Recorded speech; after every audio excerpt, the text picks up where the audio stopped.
Terrorist organisation नहीं है। वो ये कह रहे हैं कि भाई इजराइल को डिस्प्रपोर्शनेट एक्शन नहीं लेना चाहिए। जैसे आज पुतिन साहब का बयान था कि इजराइल के पास राइट टू सेल्फ डिफेंस है मगर वो डिस्प्रपोर्शनेट है। तो मतलब वो ये नहीं कह रहे कि इजराइल क्या कह लीजिए अग्रेसर स्टेट है या इजराइल ने कोई इंटरनेशनल लॉ का वॉयलेशन किया।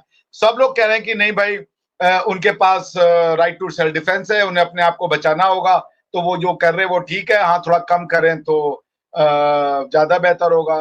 तो मतलब इस्लामिक वर्ल्ड जो है उसको कोई सपोर्ट मिला नहीं। और मुझे लगता है कि आने वाले और 10-5 सालों में, 5-10 सालों में अगर ये इस्लामिक वर्ल्ड का कॉन्सेप्ट नहीं खत्म हुआ तो आप ये दुनिया हो जाएगी human world versus Islamic world.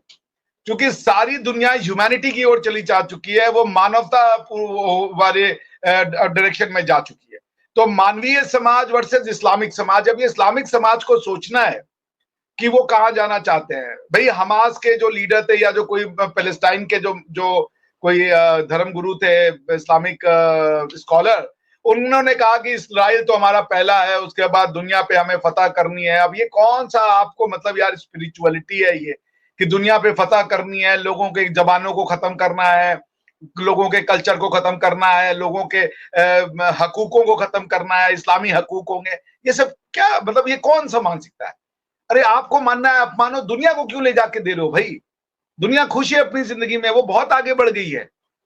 आप जो है दुनिया को पीछे खींच के ले जाना चाहते हो। और मजे की बात है दुनिया के जो दुनिया में अवेलेबल रिसोर्सेज हैं, जो टेक्नोलॉजी है, उनका यूज करके आप उनको पीछे ले जाना चाहते हो। तो लेकिन सर साथ कैसे दिखाई दे रहे हैं आपको ये लोग इस्लामिक कंट्रीज जो है या गल्फ कंट्रीज जो है वो फलस्तीन के इसलिए कि आने तो उनको कोई नहीं दे रहा है। इजिप्ट ने भी अपने दरवाजे बंद कर दिए, बाकी कंट्रीज भी उनको आने के लिए मना कर रही हैं। तो फिर ये साथ में तो मुझे कहीं से दिखाई नहीं दे रहे। आपके ख्याल से ये सिर्फ एक दिखावा है या वाकई में ये इस्लामिक कंट्रीज आगे बढ़कर और जो है फलस्तीन को या हमास को वो सच में सपोर्ट कर रही है या सिर्फ ये स्टेटमेंट की हद तक है? नहीं, साथ कहने से मेरा मतलब ये था कि किसी ने भी हमास को टेरर ऑर्गेनाइजेशन तो नहीं कहा। यूएई ने एक दबे शब्दों में भर्त्सना की थी, कंडेमनेशन दिया था कि ये बहुत ज्यादा हो गया, मगर कोई हमास को टेररिस्ट ऑर्गेनाइजेशन नहीं कह रहा। बात ये हो रही है। बाकी तो इस्लामिक वर्ल्ड में कोई यूनिटी नहीं है। वो एक देखिए एक अरेबिक जिसे कह लीजिए कल्चरल सुपीरियलिज्म को रिलीजियस का गार्ब पहना दिया गया है और वो करना चाहते हैं। वो दुनिया पे अरबी कल्चर थोपना चाहते हैं in the garb of religion. भाई जिसको जो मानना है माने, लेकिन वो क्यों आपकी भाषा को माने, वो क्यों आपके लोकल लॉज को दुनिया का लॉज बनाना चाह रहे हो? जो भी लॉज आप लगाते हो वो सारे के सारे तो प्री इस्लामिक लॉज है यार, वो दुनिया का लॉ क्यों बनाना चाह रहे हो? तो पॉइंट ये कि इस्लामिक वर्ल्ड में इस हद तक तो यूनिटी है कि हमास टेरर ऑर्गेनाइजेशन नहीं है, लेकिन इस्लामिक वर्ल्ड इसके अगेंस्ट में वेस्ट से लड़ने जा रहा है ये नहीं है। That's impossible. कोई लड़ने नहीं जा रहा, क्योंकि जो लड़ने के लिए तैयार खड़ा है वो है ईरान, वो भी indirectly through the instrumentality of Hezbollah.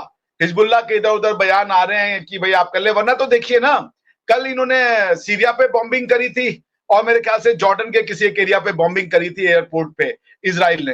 क्या कर लिया इस्लामिक उम्मा ने? ये सिर्फ लिप सर्विस है कि हम गज़ा के साथ हैं, हम वहाँ के लोगों के साथ हैं। इसकी वजह यह है कि इससे पहले भी हमने ये देखा कि जब शामियों के साथ ये होता है, सीरियंस जब वहाँ से भागते हैं, वहाँ की बड़ी तादाद रिफ्यूजी बनती है, तो कौन से कंट्रीज़ अपने दरवाजे खोलते हैं? वेस्ट अपने डोर्स ओपन करता है सीरियन रिफ्यूजीज़ के लिए, जर्मनी अपने डोर्स ओपन करता है। उस वक्त भी मुस्लिम कंट्रीज़ चुप करके बैठे रहे थे, मुंह पे उंगली रख के बैठे रहे थे और किसी ने ये नहीं कहा था कि हमारी तरफ आ जाएं।